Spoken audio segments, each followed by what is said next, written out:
작은 중학교를 운영하는 웅동학원은 1996년 중학교를 신축 이전하면서 학원 소유주의 건설사에 공사를 맡겼고 이 공사는 다시 아들 회사에 하도급이 주어졌습니다. 이때 공사 대금이 지급되지 않았고 미리 대출받은 공사 비용은 보증을 섰던 기술보증기금이 대신 갚았습니다. 조국 법무부 장관 후보자의 부친과 동생에 관한 얘기입니다. 후보자 동생 입장에서는 학원 측에는 받을 돈이 있고 기술보증기금에는 갚을 돈이 있는 상황이었습니다. 자, 의혹은 이겁니다. 동생이 돈이 생겨도 기술보증기금으로 가지 않도록 명의를 돌려놓은 뒤에 이른바 가족 간 위장 소송으로 공사 대금을 확보했다.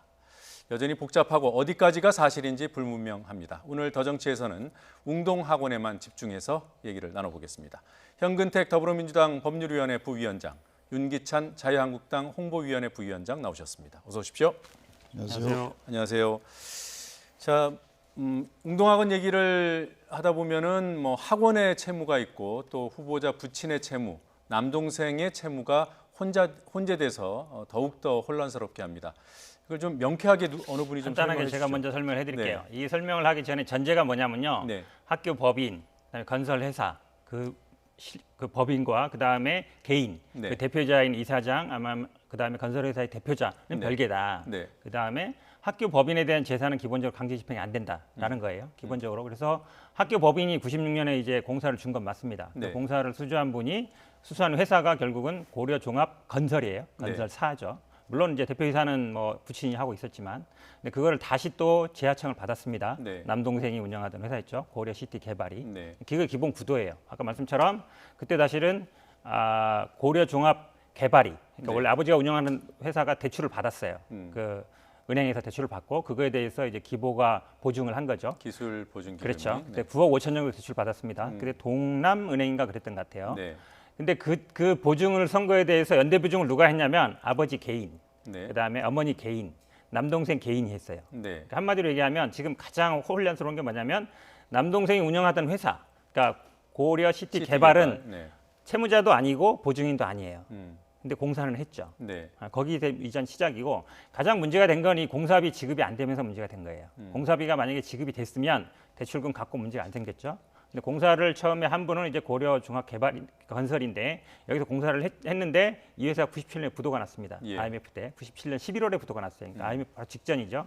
근데 공사는 언제 완공되냐면 이 학교가 98년 4월에 이전을 완료했어요. 네. 그러니까 원래는 3월에 했어야 되겠죠. 학교 이전이니까. 그러니까 그만큼 조금 늦어진 거예요. 네. 그런데 어쨌든 그 공사비 문제를 해결하고 아버지가 아마 아들 그 남동생한테는 못 줬지만 다른 분들한테는 돈을 준 것 같아요. 그래서 네. 중공을 내서 공사를 했습니다.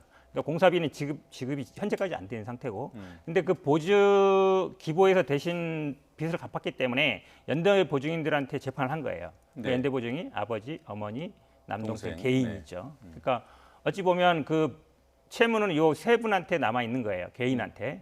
근데 공사 대금은 여전히 지급이 안 되고 있는 거거든요. 네. 근데 원래 원청 회사인 그 고려종합 건설이 부도가 났기 때문에 하청을 받았던 고려종합 시티가 받을 권한이 있어요. 네. 그래서 재판을 한 거죠. 재판을 해서 어쨌든 판결문을 받아놓은 거죠. 돈은 안 나갔고 현재 상태는 그런 거예요. 네.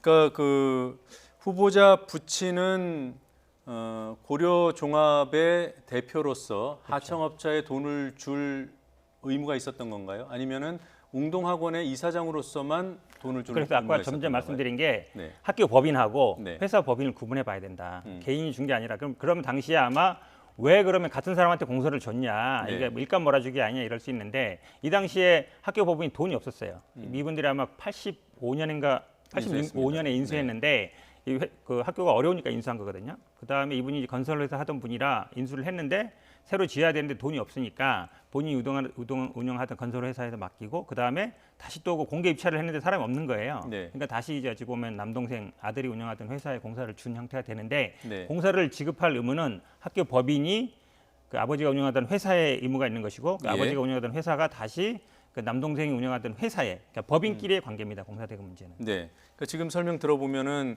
그 남동생 후보자의 남동생이 그 하도급 공사를 맡아서 공사 대금을 받을 채권도 있었고 그런데 개인으로서는 그 가족의 일원으로 기술보증기금이 그 구상권 그 행사할 때 연대 보증인으로서의 채무를 지게 된 그러니까 채권자이자 채무자인 거 그런 주의죠. 맞는 개인, 거죠. 예. 네, 알겠습니다. 그거 아닙니다. 고려 혼란이 시티 생기는데 개발은 아니지만 네, 그 해당 그 회사의 대표이사였던 네. 후보자의 남동생의 경우에는 맞는 말씀이죠. 네. 그러니까 개인으로서는 채무자, 그렇죠. 그다음에 그 고려 시티 개발이라는 법인의 대표로서는 법인으로서는 법인으로서는 채권자. 그렇죠. 공사대금 채권자. 네. 그렇죠. 자, 이게 이제 섞여 있어서 요거부터 이제 정리를 하고 싶었고요.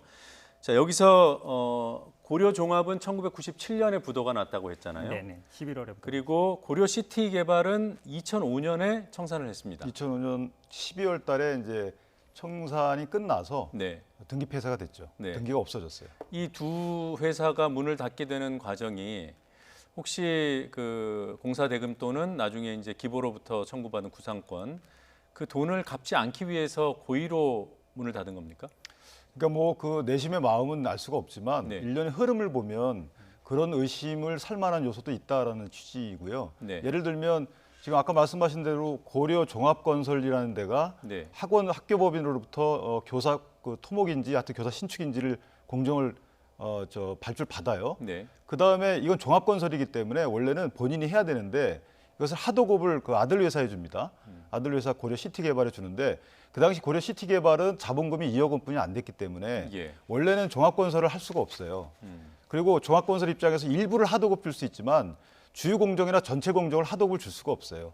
그러니까 굳이 하도급을 준단 말이죠. 그 다음에 하도급을 주고 그 다음에 이제 부도가 난단 말이에요. 예. 그리고 고려 시티개발에 대해서는 그 당시 학교법인이 특이하게 또 채무 보증을 서요. 내가라도 갚아줄게 이렇게. 예. 그래서 공사를 고려 시티개발이 하는데 그 따라서 고려 시티개발이라는 회사는 여기서 이제 기보의 어떤 채무 범위에 포함이 안 돼 버리는 겁니다. 네. 고려 종합건설은 포함이 되지만 고려 시티는 기보의 채무 범위에서 벗어나요. 예. 그런데 이제 그 동생분은 이제 개인 자격으로 연대보증을 섰지만 이제 여기서부터 시작이 되는 거예요. 그래서 이 회사가 이제 공사를 마무리 짓고 나서 그다음에 이제 학원에 대해서 권리를 갖지 않습니까? 예. 그러니까 저희가 볼 때는 하도급 준 것도 사실은 건설산업기본법 위반에 감해서 준 것도 다소 좀 이례적이고 그다음에 이렇게 채권을 갖고 있다가 예. 뒤늦게 회사가 2005년도 12월 달에 사실 청산 간주돼서 끝나고 나서 등기까지 폐쇄된 이후에 그 뒤에 다른 사람한테 채권을 양도해서 그 다른 사람이 인척이잖아요. 인척과 이 고려 시티개발의 대표이사였던 분이 새로 세운 회사란 말이에요. 예. 이 회사를 주체로 해서 학교법인에 또 양수금 청구 소송을 해서 이런 일련의 과정이 다소 좀 일반인이 보기에 의혹을 사기에 충분하다. 예. 아까 일단, 말씀하신 대로 채무는 떨어내고 채권만 추스려서 나중에 채권만 보존하는 이런 오해를 살 만한 그 사실관계가 있어요. 그래서 예, 저희가 그 주장한 채권 양도와 관련된 부분은 조금 이따 다시 얘기하기로 하고요. 하도급을 그러니까 아버지 회사에서 아들 회사로 하도급을 준 부분이 네. 법률 위반 소지가 있다고 말씀하셨는데 그렇지 않습니다. 지금 말씀을 약간 잘못하신 것 같은데요. 그 아들 회사만 하청을 준 게 아니에요. 다른 네. 회사도 하청을 줬습니다. 그래서 오늘 아침 그 인터뷰 보면 사실 그 아버지가 사실은 공사비를 못 주게 되니까 사비를 털어서 그 아들 회사 이외의 하청 회사들은 돈을 줬다는 거예요. 네. 그래서 이제 98년 4월에 학교를 이전하게 됐다는 얘기는 그 전에 준공이 났다는 얘기잖아요. 네. 그러니까 준공을 치른 거예요. 지금 말씀처럼 전부를 이제 하도급 주는 건 문제가 되는데 실제 그렇지 않았다. 그리고 지금 그 아버지가 운영하던 회사 부도 난 거는 공사비를 못 받았기 때문이에요, 사실은. 공사비가 지급됐으면 공사비 받아서 그 돈 중에 대출금 갚았으면 이 모든 문제 해결이 되는 거죠. 네. 근데 학교법인이 사정이 안 좋아서 공사비 못 준 거죠. 그러다 보니까 아들이 운영하던 회사도 공사비를 못 받은 거예요. 예. 못 받은 상태에 있었던 거죠, 계속. 네. 근데 그거는 분명 바로잡아야 될 것이 이 양수금 청구 소송의 판결문을 보면 거기에 이제 이 고려 시티개발이 2개 공사를 합니다. 하나는 말씀하신 대로 6억짜리 토목 공사를 별도로 이거는 학교 법인으로부터 아마 수주를 받아서 한 것 같아요. 네.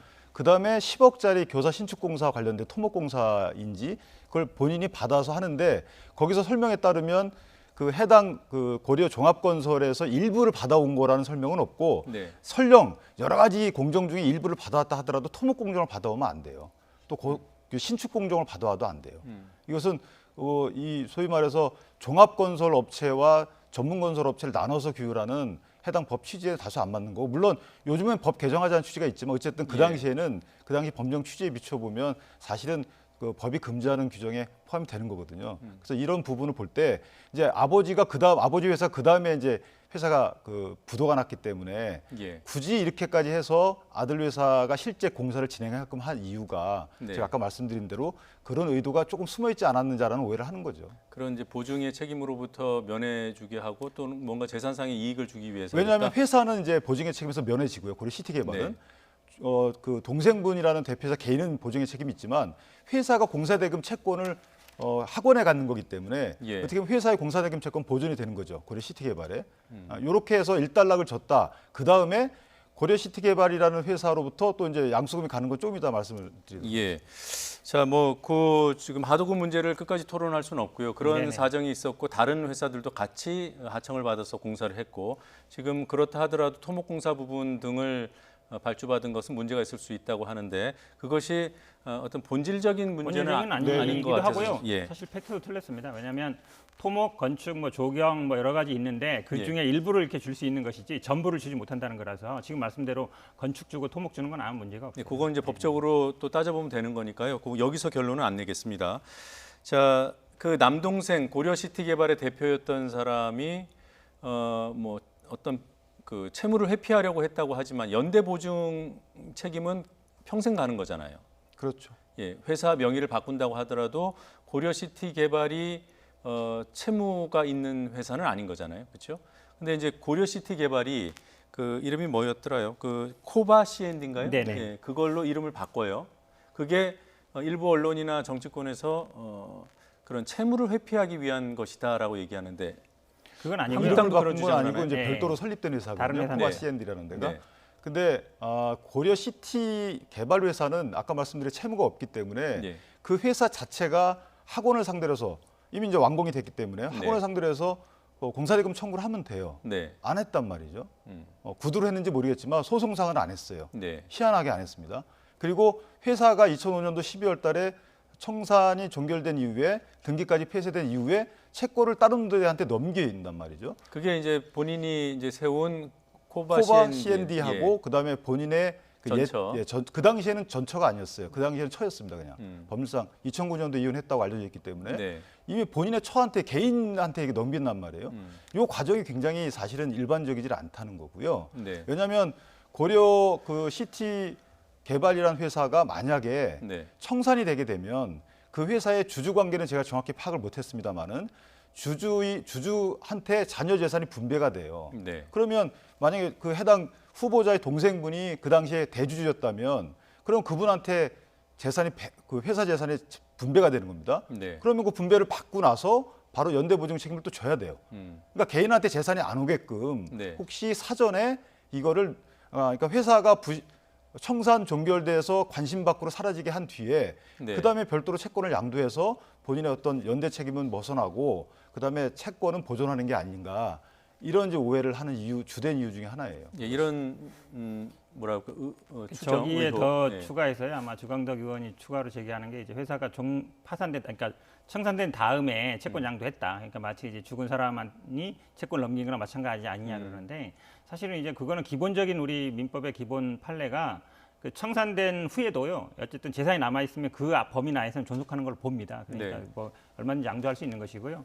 지금 채권 양도 부분 말씀하셨는데 사실은 어제 그 전 부인의 그 호소문에 의하면 그동안 이제 결혼한 이후에 2005년에 결혼했거든요. 근데 2006년에 이제 소송을 하게 됐는데 그 아마 양도도 이제 그때 직전에 이루어진 것 같습니다만 그동안 이제 회사 뭐 해준 것도 없고 이러다 보니까 실제로 아마 부인은 받을 걸로 생각했나 봐요. 근데 아마 이 남동생이나 이런 분들은 이게 실제로 강제 집행이 안 된다는 걸 저는 알고 있었을 거라고 봐요. 왜냐하면 그동안에도 안 받았으니까. 그동안에 제가 보기에 재판을 안 했던 건 아마 그런 이유가 있다고 봅니다. 그러니까 실제로 재판을 해더라도 학교 재산이기 때문에 강제 집행할 수 없다, 받을 수 네. 없다는 걸 알고 있었던 것 같고 그래서 아마 좀 오래 끌다가 아마 부인한테 일부를 주고 나머지 부분을 아마 이제 양도를 해서 그 재판을 한 것 같은데요. 거의 쟁점이 이제 이거예요. 그러니까 뭐 법적인 쟁점은 아무런 권리 없이 그냥 재판만을 위해서 양도했을 경우는 이게 소송 신탁을 해서 문제가 됩니다. 근데 네. 10억은 어쨌든 못 받는 거지만 부인한테 좀 미안하니까 준 거고 나머지는 어쨌든 공사 대금이 있던 거기 때문에 실제 있는 채권이고 지금 말씀하듯이 그건 주주 관계를 확인해 봐야 돼요. 만약에 고려시티 개발에 다른 사람 주주가 있다든지 근데 주주한테 나눠주는 건 아닙니다. 채권 채무자한테 나눠주는 거지. 주주라는 건 채권 채무 다 나눠준 다음에 남는 게 있으면 남는 재산을 주주한테 분배하는 거라서 뭐 주주 관계 확인해 봐야 되겠습니다만 주주들 때문에 이거를 양도했다라는 건 제가 보기에 성립 안 하는 것 근데 같습니다. 거기서까지- 다른 채권자가 만약에 있었다. 다른 채무자들이 있었다. 만약에 고려시티 개발에 은행 빚이라든지 이런 게 있는 상태에서 채권만 넘겨버렸다. 이러면 문제가 돼요. 근데 다른 아마 채권자들은 없었던 걸로 알고 근데 있습니다. 거기서 조금 이제 또 납득이 안 되는 부분은 이제 회사의 어떻게 보면 채권은 회사의 재산이거든요. 네. 이것을 그 당시에 등기부 폐사된 이유이기 때문에 대표이사라는 직책이라는 게 살아있질 않고 감사가 그 행위를 하게 되게끔 돼 있단 말이에요. 네. 그 당시에 감사는 현재 후보자의 모친으로 제가 기억을 하고 있는데 어찌됐든 회사의 재산을 임의로 그냥 개인한테 넘긴 거예요.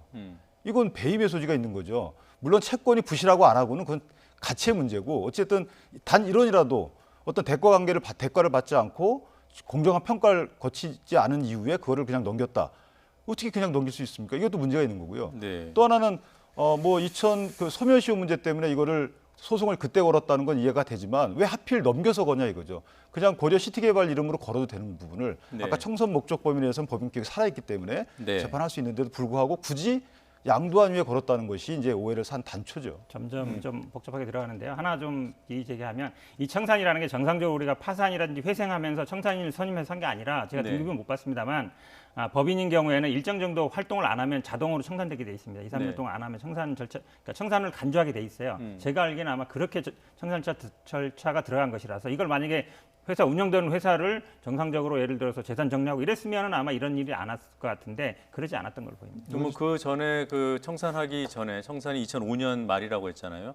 그 전에 활발하게 영업 활동을 하다가 갑자기 청산한 겁니까? 이게 그러니까 아까 말씀하신 청산 간주 제도라는 게 있는데 5년 정도 지난 법인을 대상으로 해서 관계 당국에서 신고해라 이렇게 해요. 니네 활동하는지 여부를. 그 신고 안 하게 되면 그때부터 3년 지나면 이게 법인이 이제 소멸된 것처럼 간주가 됩니다. 네. 그 다음에 청산 절차 거쳐야 되는 것인데 이 회사는 그러니까 영업 활동 활발히 안 했다는 거죠. 네. 그 제도의 적용 취지로만 보면 그 뒤에 휴면 상태에 있다가 갑자기 2005년 12월 9일 폐쇄된 이후에 이제 채권을 양도한 거라서 네. 사실은 흐름만 보면 다소 좀 상당히 이례적이죠.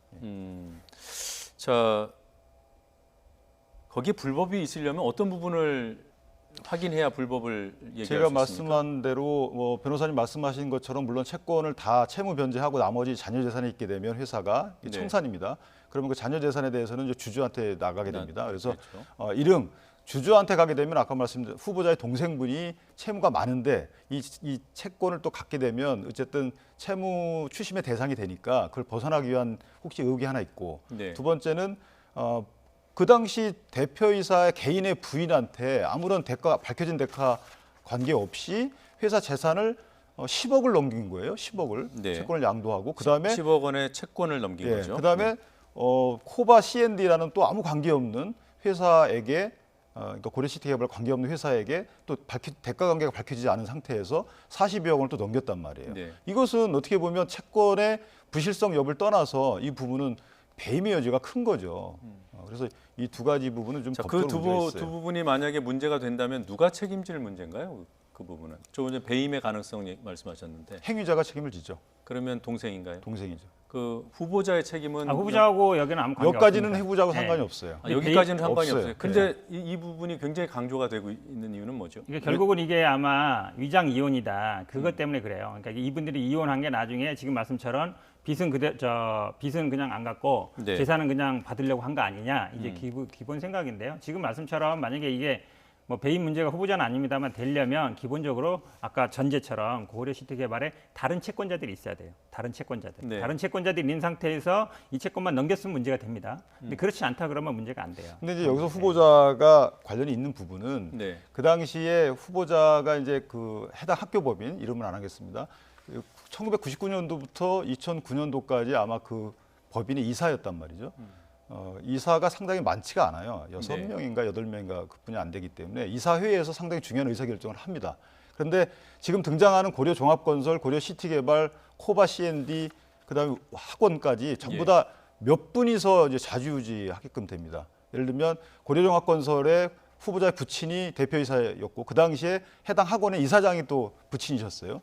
그다음에 또 모친이 감사고 뭐 그다음에 동생이 대표고 이런 식으로 여러 개의 법인격이 있지만 실제로 그 법인격의 의사결정을 하는 몇 분이 안 된단 말이에요. 근데 이제 양수금과 관련돼서 예. 이 양수금 청구가 들어가요. 아까 말씀하신 대로 지금의 이제 구재수 씨하고 코바 C&D라는 회사가 학교 법인을 상대로 이제 돈 달라고 청구를 합니다. 공사대금 그렇죠. 1997년 8년도에 못 받았던 거 달라고. 그것을 네. 이제 2006년도에 청구를 합니다. 그래서 2007년도에 1심 판결이 나오는데, 그러니까 그 당시에는 지금 후보자께서 해당 학교 법인의 이사였던 거예요. 예. 학교 법인을 이익을 위해서 일해야 되는 이사인데 이 양수금 청구에 대해서 사실은 무변론 판결이 나요. 다투질 않습니다. 네. 근데 이 부분이 문제가 있는 거죠. 왜냐하면 이게 공사대금 채권이 상사시효로 단기 소멸시효에 걸린다는 소리도 있어요. 5년의 소멸시효에 걸린다는 주장을 할 수도 있는 거고. 네. 그다음에 아까 변호사님 말씀하신 것처럼 이게 소송 신탁의 일종으로 소송만을 위한 채권 양도였다. 이런 부분이 있는 거고. 또한 대표이사의 전단적 행위로서 이 채권 양도 자체가 무효다라고 주장해서 학교법인 입장에서 여러 가지 법률적 주장을 하면서 회피할 수 있었어요. 예. 그런데도 답변서를 안 낸 겁니다. 아예 응대를 안 한 거예요. 동생이 이익을 취할 수 있도록 도와줬다 이렇게 판단하시는 그렇기 건가요? 때문에 도와줬다라고 보기에까지는 안 가더라도 예. 학교 법인의 이사 입장에서 보면 상당히 부적절하고 선량한 관리자주의에 반한다. 이런 학교를 부분이 위해서는 채권이 이미 소멸됐다는 주장 등을 했어야 할수 하는데 있죠. 그다음에 음, 소멸됐고 그다음에 이렇게 양도된 것 자체가 여러 가지 법령상 문제가 있다는 주장을 네. 물론 배척될 수도 있지만 해야 되는 게 맞는 것 같고요. 네. 근데 이제 법무장관이라는 것이 관계법령에 보면 국가를 당사자로 한 소송에서는 국가를 대표합니다. 네. 그러니까 학교 법인의 이익을 위해서 있어야 할 이사의 직무를 좀 소홀히 한 분이 이렇게 법무장관으로서 국가를 당사자라는 소송에서 국가를 대표하는 이런 행정기관의 장으로 적절한지 여기에 대해 저희가 의문을 제기하는 거예요. 네, 그런 자격 문제는 뭐 일단은 논외로 네네. 하고요. 학원 법인의 이사로서 그 학원을 위해서 변론을 하거나 주장을 했어야 하는데 하지 않아서 동생네 회사가 이제 승소하게 했다. 뭐 이런 주장이잖아요. 그렇죠. 이게 후보자와 직접 관련될 수 있는 건 그 부분이 하나입니다. 그게 네. 결국은 뭐 배임이다 이렇게 주장하시는 건데, 근데 저도 이제 뭐 학교 뭐 관선이사 이런 게 좀 나가봤습니다. 네. 그 분쟁이 생겨가지고 이런데 보면은 학교 법인이라는 게 기본적으로 교장과 이사장과 교장은 다르죠. 그다음에 행정실장 위주로 돌아가고 이사장이 사실은 거의 뭐 상근을 하는 경우도 있습니다만 이사나 감사들은 상근자가 없습니다. 일이 있을 때만 와요. 그리고 조국 교수가 일이 없는 게 아니잖아요. 대학 교수를 하고 싶단 말이죠. 그러면 제가 보기에 이 학교 운영에 관여는 안 했을 가능성이 높다라고 보고, 이런 걸 만약에 뭐 이사라고 해서 보고하느냐, 그렇지 않습니다. 대부분 학교 자체적으로 처리했을 것 같고요. 만약에 이 재판이 들어왔는데 지금 말씀처럼 소멸시효 문제는 있을 수 있다고 봐요. 그건 아마 제가 보기에 뭐 중단 사유 같은 거 찾아봐야 되는 것이고, 소송 신탁 문제나 아니면 다른 문제 있었겠지만 기본적으로 공사대금이 지급 안 된 건 맞습니다. 원래 아버지가 네. 운영한 회사에서 안 됐고, 그다음에 원래 원청 회사가 부도가 나면 하청 회사가 대신 청구할 수 있어요. 예. 부도가 났기 때문에 대신 청구한 거겠죠. 못 받은 게 맞고. 그럼 학교 입장에서는 공사비를 안 준 게 맞기 때문에 굳이 변론할 필요가 저는 없었다. 왜냐하면 사실관계가 다른 게 아니기 때문에 그렇게 보는 게 저는 맞다고 봅니다. 한 가지 제가 추가하면 요건 좀 다르더라고요. 왜냐하면 학교 법인이 그 애당초에 하도급 업체한테 지급 보증도 해줘요. 이 판결문에 따르면. 그다음에 예. 그 이후에 지불각서까지 써줍니다. 네. 하도급 업체에게. 그래서 이 부분도 좀 의외인 거고.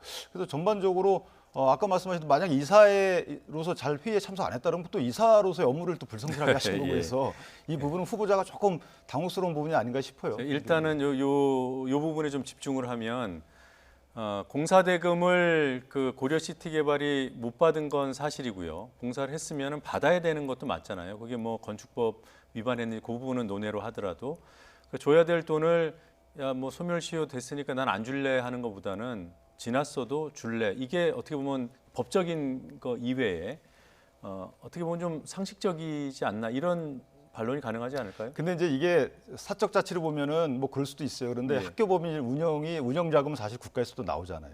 그러니까 지금 근데 보면 24%의 이율이 붙습니다. 네. 24% 이율은 1년에 24%라는 것은 만약에 1억이면은 1년 후에는 2억이 되는 거예요. 네.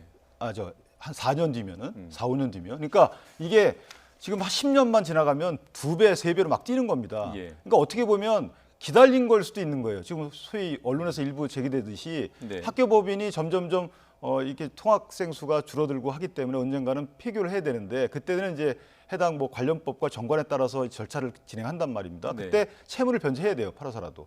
그렇게 되면 그때까지 기다리면 연 24%씩 계속 늘어가는 겁니다. 그러니까 이것이 부실 채권이 아니에요. 근데 그게 성립되려면 웅동학원이 좀 부자여야 되지 않습니까? 그렇죠. 그다음 그런 의혹을 제기 많이 해요. 결국은 이 판결을 받아놓은 게 나중에 돈을 받기 위한 게 아니냐. 학교가 네. 이제 청산되면. 근데 전제가 뭐냐면 학교가 일단 폐교가 돼야 되고, 그다음에 청산이 하면 이게 기본적으로 사립 학교이기 때문에 법원이 감독이 들어가고요. 그다음에 교육청 허가를 받아야 됩니다. 네. 지금 보면은 아마 이게 채무로도 안 잡혀 있어요. 그렇게 본다 그러면 2005년 6년도부터 이게 나중에 청산되면 돈 받아야지 생각해서 재판했을 것 같지는 않고요.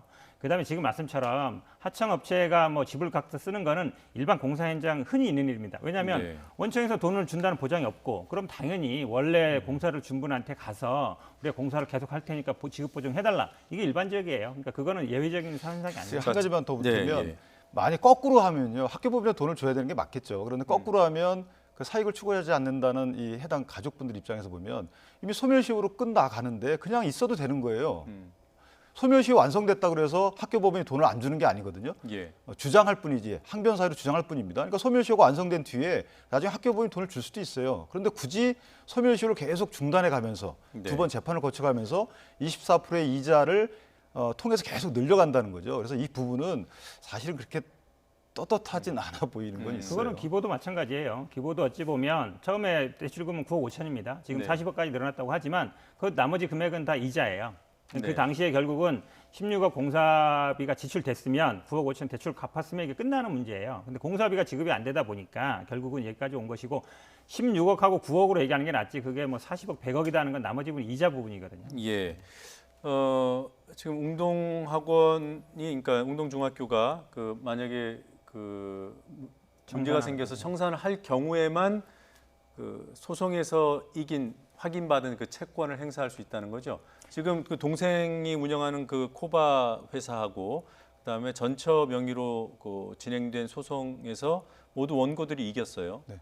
그런데 그렇다고 해서 지금 뭘 이제 돈을 확보하거나 그런 상황은 아니죠. 아니죠. 만약에 맞는데요. 네. 코바 C&D라는 회사 입장에서 또는 사명이 바뀐 회사의 카페쇼고 입장에서 보면 이게 부실채권이라고 했으면 벌써 대손 처리했어야 돼요. 판결문 해가지고 내가 최선을 다했다. 예. 그 뒤에 회계 처리로 이걸 떨궜어야 돼요. 근데 그걸 찾아보면 되겠죠. 떨궜는지 안 떨궜는지.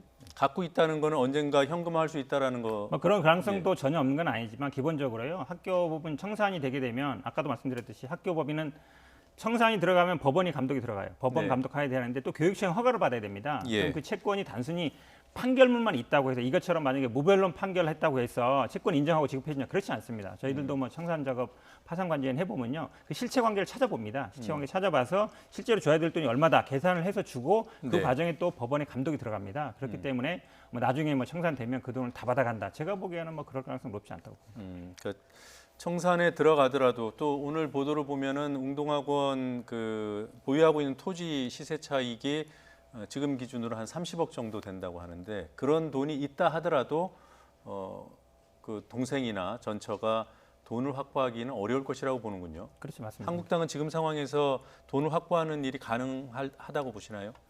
왜냐하면 그 해당 토지 주변에 뭐 어떤 특별 개발 호재가 있는 것 같더라고요. 그 해당 부지 주변에. 그리고 국세청에서 파악한 바로는 128억 정도의 현재 자산 가치가 있다라고 보기 때문에 뭐 저희가 그걸 있다 없다 판단할 수 없지만 그럴 여지도 꽤 크다 이렇게 생각합니다. 불가능하지는 않다 이렇게 보시는군요. 그리고 예. 학교를 보통 통폐합하고 이럴 때는요. 청산하고 파산시키는 경우 거의 없습니다. 대부분 통폐합시키거나 인근 학교하고 왜냐하면 학생들이 있기 때문에 그리고 교육 목적에 쓰는 거라서 학교를 사립학교 설립하기도 어렵지만 예. 폐쇄하고 청산하는 경우도 거의 네. 없습니다. 사실상. 자, 지금 뭐 학교 다니는 학생들이 엄연히 있는 그 학원 재단의 얘기를 하고 있어서 참 많이 부담스러운데요. 문을 닫으면 안 되죠. 그렇죠? 그럼요. 네. 그 점은 말씀을 드리고요. 이제 상황은 어느 정도 좀 이해가 저도 됐고 시청자분들도 되셨을 것 같은데 다시 조금 전에 드렸던 질문을 드리겠습니다. 조국 후보자의 책임은 어디까지입니까? 그러니까 조금 제가 전에 얘기했던 그 이사로서의 책무를 등한히 했다. 그거 이외에 여러 가지 의혹들과 관련된 책임이 있나요? 지금 말씀드린 대로 등장하는 그 주체분들이 상당히 범위가 좁아요. 그리고 그 해당 연대보증 금액이 한 42억 막 이렇게 됩니다. 그러니까 부친과 동생과 모친께서 지신 연대보증 책임이 이자가 풀어서 기부해야 되는 게 42억씩 막 가요. 집안이 휘청거릴 수 있는 돈입니다. 네. 이 돈의 흐름을 집안에서 의논을 했겠죠. 그다음에 아까 말씀드린 양도하고 이게 재수 씨한테 가고 이런 부분이 저는 모르시지는 않았을 것 같아요. 듣기는 하셨을 것 같습니다. 의사결정에 어떤 결정적 역할을 안 하셨다 하더라도 예. 따라서 이것을 방치했다 하더라도 도덕적 책임이 좀 있어 보이고요. 그다음에 학교법인의 이사로서 소송에 대해 적극적으로 대처를 하지 않은 부분에 대해서는 또 이사로서의 책임이 있고 해서 책임에서 자유로울 수 없다. 저는 이렇게 생각합니다. 예. 이 후보자가 관련될 수 있는 부분이요. 아까 이제 이사로서의 책임은 제가 충분히 설명드린 것 같고, 네. 그 다음에는 이제 아버지의 이 채무가 있었어요. 기부에 한 40억 있었고 이제 세금도 밀린 게 한 7억 정도 있어서 한 50억 정도 채무가 있었는데 왜 그러면 그 아들이 그러니까 후보자가 아들이잖아요. 아들이 네. 왜 대신 안 갚았냐 이 얘기인데 그건 제가 보기에 아주 상식적이지 않아요. 왜냐하면 한정 상속이라는 제도가 우리가 대부분 부모 재산은 뭐 자식이라도 갚아야 된다라고 많은 사람들이 생각하지만 기본적인 법 질서는 그렇지 않습니다. 부모 책임이고 만약에 네. 부모가 재산이 있으면 내가 재산도 받고 빚도 받지만 재산이 없다. 그럼 당연히 상속 포기를 하거나 한정 승인하는 게 맞거든요. 네. 근데 보통은 어떻게 하냐면 만약 상속인이 5명이면 4명 정도는 포기하고 1명은 한정 승인하고 이렇게 해요. 왜냐하면 나중에 안 밝혀진 부채도 있을 수 있기 때문에 모두 포기해버리면 2순위로 넘어가거든요. 네. 그래서 제가 보기에는 아버지가 빚이 있었는데 왜 그거를 뭐 조국 후보자가 안 갚았느냐. 그 다음에 지금 최근에 나오는 게 그럼 이 기부에서 못 받은 돈이 어디로 가냐면 부실채권이 되면 다시 이제 캠코로 넘어가요. 자산관리공사로 자산관리공사. 넘어가죠. 네.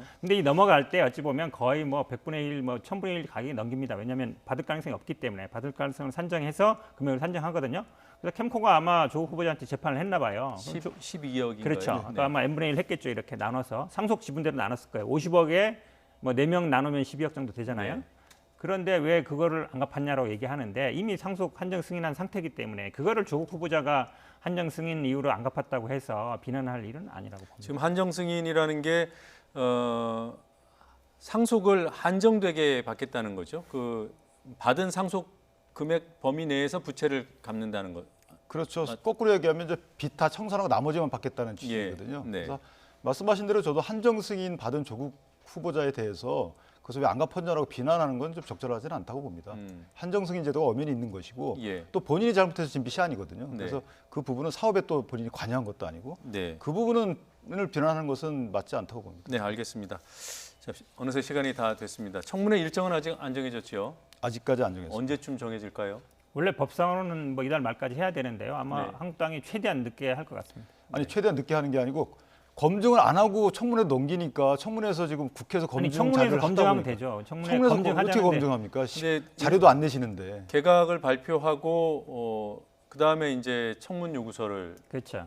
보내고 그 뒤에 15일 안에 하도록은 법적으로 돼 있는 네, 거죠. 그러니까 16일 날 회부가 됐으니까 원래 30일까지는 해야 됩니다. 네. 근데 또 20일 내에 청문 절차를 다 마쳐야 되기 때문에 9월 2일까지는 해야 되는데 근데 실제 아까 말씀하신 대로 물론 빨리 끝내면 좋지만 네. 도덕적 검증이 인사권자가 다 하고 그다음에 국회로 넘어와서 정책 검증이 되면 제일 좋은데요. 네. 사실 도덕 검증에다 지금 밝혀진 거 보십시오. 이거 검증을 했다고 믿기는 좀 어려운 부분이 있어서요. 자료 구하는데 오래 걸립니다. 한국당 입장에서. 그래서 네. 검증을 위한 자료 수집에 좀 시간이 걸린다 이렇게 봐주시면 됩니다. 제가 알겠습니다. 듣기는요. 아마 한국당에서 이게 후보가 임명될지 몇 달 전부터 자료 수집은 다 한 걸로 알고 있고요. 그래서 나오는 거고 사실 날짜는 확정해 놓은 게 낫죠. 맞습니다. 네, 두 분 다 입장은 잘 들었습니다. 알겠습니다. 마치겠습니다. 고맙습니다. 감사합니다.